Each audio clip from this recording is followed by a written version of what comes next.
Hello YouTube, my name's Sean Connors and welcome back to the Outsiders channel, and in today's video, video 2 of our review of the PDF, the basic rule download, 110 pages, we're going to finish off where we left off, and I'll also answer some of the questions that you've posed me. So without further ado, let's get into chapter 8 of this On Running Little mini-series, all about adventuring.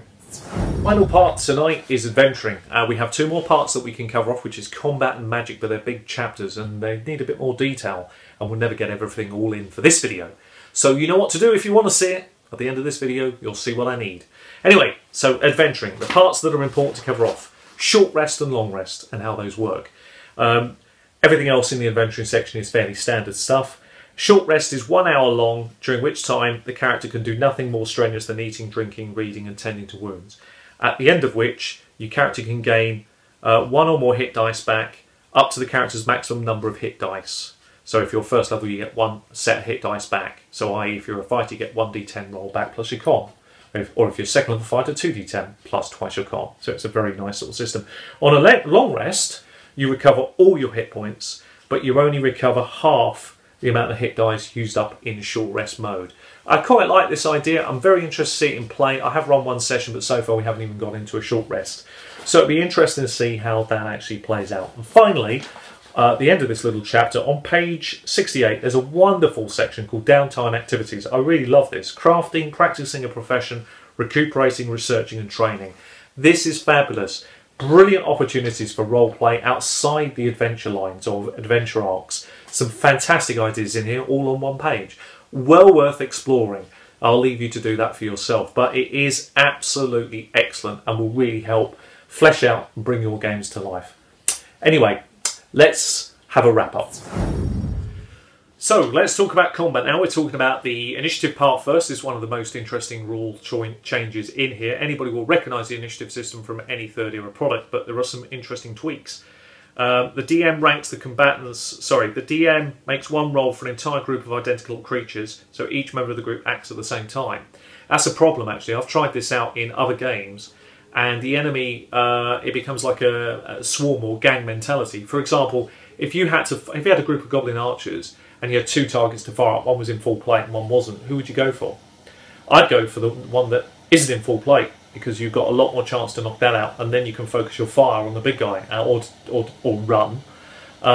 So it becomes a bit of a problem to me, and the only way around this I found in play was to allow the group, the players, they all roll their initiatives individually, but as a group they decide who goes first, second, third, fourth, fifth, etc. So you get to choose who goes first. This made it fair based on the DM rolling for clusters, and that's my way out of it. As it's written at the moment, without any house rules, it feels unclean. I want to quickly talk about moving between attacks. I thought this was a very nice idea. So if you've got 25 feet of movement, yeah, there are such things now, 25, 30, 20, so on.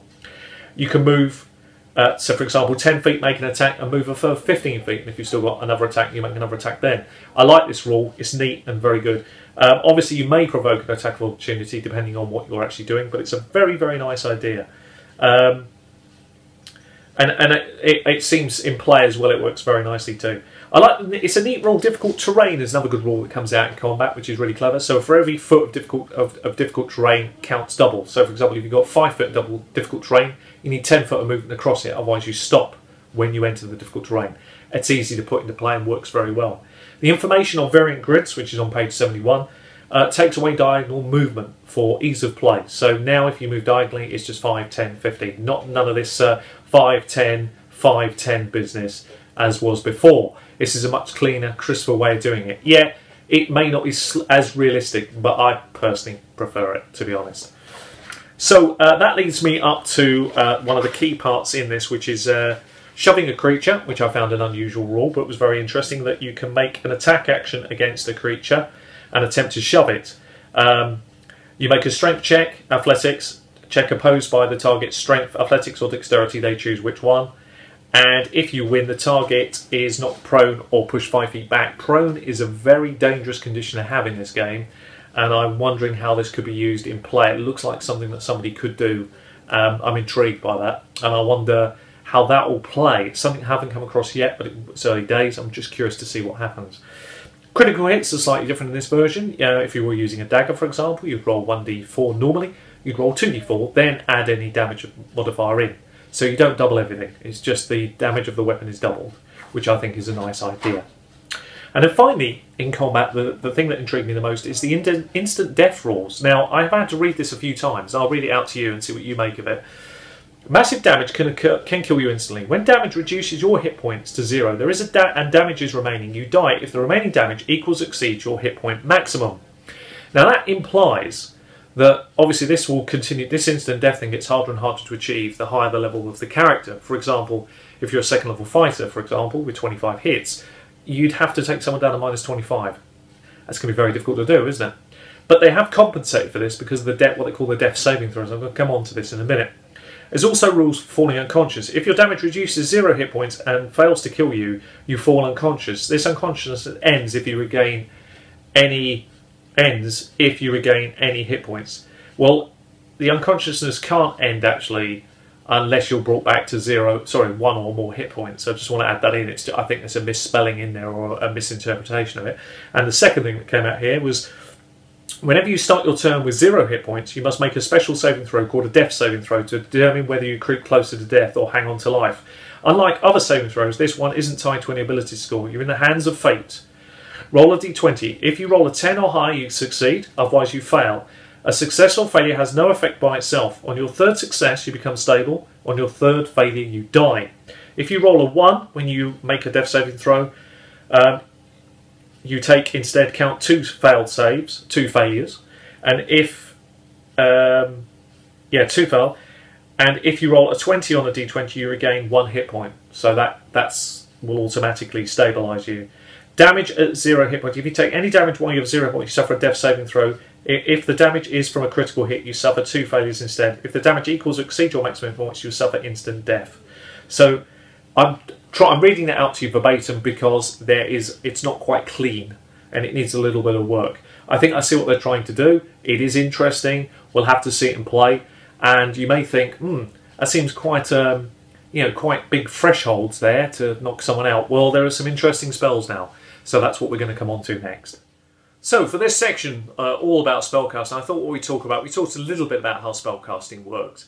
But I thought I'd pick out a few spells from the book that were interesting, added some interesting questions, and then have a mop-up at the end. I'm going to start with Blur. This is a second level illusion spell. 1 action to cast, concentration, or up to 1 minute.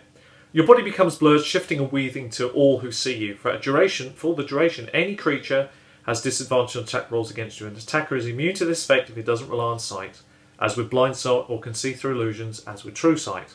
I thought it was a lovely little change to Blur, very intriguing. That's why I say again, multi-classing becomes interesting here in this version. Now let's take a look at Fairy Fire as an alternative to this. Again, very similar, 1 action evocation, concentration up to 1 minute, it's a component is verbal. Each object in a 20-foot cube within range is outlined in blue, green or violet lights of your choice. Any creature in the area of the spell is also outlined in light as if it fails its dexterity saving throw. For the duration, objects and affected creatures shed dim light in a 10-foot radius. Any attack roll against an affected creature object has advantage if the attacker can see it. So that's really interesting. So again, advantage, disadvantage, 2 different style of spells. Let's have a look at Firebolt. Firebolt's a cantrip. Oh, and Fairy Fire was a first level spell. Firebolt's a cantrip, so cantrips now can be cast at will, very similar to most D20 products do the same thing. It's got a good range on it, 120 feet. On a ranged attack, successfully, you do 1d10 fire damage. This spell increases by 1d10 when you reach 5th, 11th and 17th respectively. So very interesting. But somebody pointed out in one of the questions they sent me, that seemed very powerful. Remember, you have to hit with it. It's not straightforward that it's going to work, and even a reasonable dex and a low-level wizard means at best you probably have about +5, maybe +4 against their armor class. It's quite tough to do, I think, to be honest with you. So yeah, it's not as powerful as it would first appear. And then of course, let's go to guidance. So this is another cantrip. You touch one winning creature once before the spell ends. The target can roll d4 and add the number rolled to any ability check of its choice. It can roll the die before or after making the ability check, or before the spell ends. That's quite nice. Guiding Bolt, first level evocation. 1 round. A flash of light streak towards a creature of your choice. Make a ranged spell attack against the target. On a hit, the target takes 46 radiant damage, and the next attack roll made against that target before the end of your turn has advantage. So again, very intriguing how you can gang tackle people using spells and fighter combinations. I really like this, the way this is going. I'll read a couple more. I'm appreciative of the time and I'd like to do a little wrap up. Ice Storm, 4th level, bit more powerful, 1 action, 300 foot range, instantaneous. You'll probably know what it does. A creature takes 2d6 bludgeoning damage in the area and 46 cold on a failed save, or half as much on a successful one. Hailstones turn the storm's area into difficult terrain until the end of your next turn. So very interesting. And again, at higher levels, when you cast this spell using a spell slot of 5th level or higher, the bludgeoning damage increases by 1d8 for each slot above 4th. Sorry, which is interesting. I could go on. I think I'll just I think we should pick one other one that really interested me. Yeah, we'll take this one and we'll wrap up on the spells because we'll run out of time. Misty Step, and there are a lot of new spells. The more you read, you think, yes, I've come across some new ones here. Misty Step's a good example. 2nd level conjuration. Briefly surrounded by a silvery mist, you teleport up to 30 feet to an unoccupied space that you can see. Lovely little get out and get behind. Really like that. We'll do a prayer one. We'll do a healing one. Prayer of Healing, 2nd level. Up to 6 creatures of your choice that you can see within range, and it's got a 30-foot range. Regain hit points equal to 2d8 plus your spellcasting ability modifier. This spell has no effect on undead or constructs, and when you reach at high levels, when you cast this spell using a slot of 3rd level or higher, the healing increases by 1d8 and so on.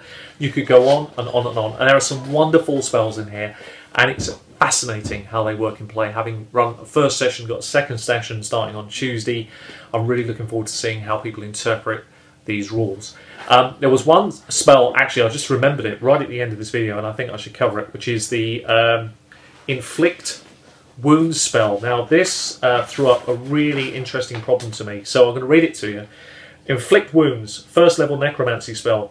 On a hit, the target takes 3d10 necronic damage, and when you cast this spell using a spell slot of 2nd level higher, the damage increases by 1d10 for every slot higher. And we've got to remember that, of course, how the death rules work, but it is an interestingly powerful spell, so I am very interested to see how this plays out in the game. But now it brings a whole new meaning to evil clerics, that's for sure, so I really do like that. Anyway, we'll wrap up at this point and come to my recap video, part of the video. So it's my absolute pleasure to say that I believe that the basic D&D game, without the Player's Handbook so far, is my favourite version ever of Dungeons & Dragons. Finally, we have a system that does not suffer from some of the issues that have been brought about because of the constant changes in the game. We've moved to a point where I feel this amalgamation between all the versions has finally brought us, possibly, quite possibly, the best version. And it's an absolute pleasure to say that. And I'm really looking forward to seeing how this game develops from here on out. And I'm very excited to be running it, and I can't wait to give you more feedback around it and bring some more of the products to you. But anyway, as a thank you to you, and as always with this video, I'll be looking to get 50 likes, but this will be different because I want 50 likes for this to do something else, which will be a DM's Tips program.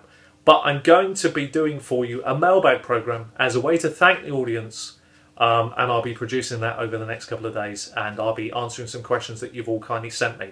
If you want one of your questions answered in that mailbag program, you still have a chance. Please email me on Sean, SEAN.Connors, CONNORS 45 at iCloud.com, and I'll do my best to answer your question in that program. I think I may have room for 1 or 2 more questions more.